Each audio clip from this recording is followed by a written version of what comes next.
Good morning. Naantok ako. Halos same lang naman yung araw ko kapag weekdays. It's 4:22 in the morning. Tara, jogging. Rice.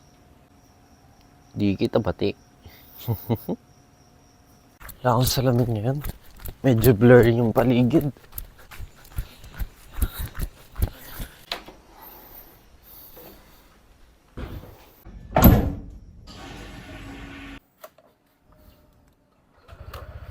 Let's go. Shocks, ang ganda talaga ng view kapag dito ako dumadaan.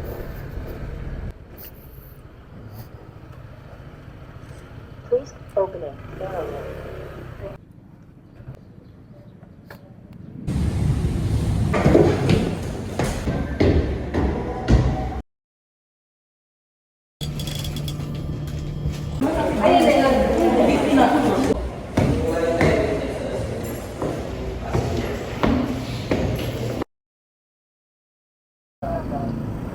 Thank you for parking.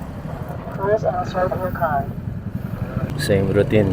After work, workout naman. Bibili muna tayo ng pintura pala. Finally, nakabili din ng paint. Ewan ko kung saan ako napadpad. Basta sinundan ko lang yung Google Maps. Medyo masakit sa bulsa, papi. Saan na to? Diyos ko, di ko pa nasusubukan daanan to. Saan na ba ako papunta? Dito pala ang labas na to. I feel kind of lazy right now.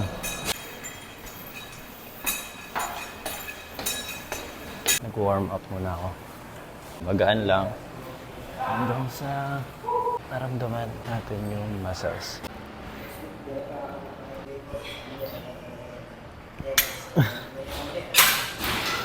Body weight tayo sa back. Tapos, mag-a-add tayo ng weight. Third set, mag-a-add naman tayo ng weights. 10 pounds lang to. Fourth set, mag-add naman tayo ng 20 pounds. After ng weighted pull-ups, weighted chin-ups naman. Mag-start ako sa pinakamabigat na binuhat, 20 pounds. Same lang din, 6 to 8 reps or 12 kung kaya mo. Wala na. I don't normally do this. Pero matagal ko nang gusto isama sa program ko.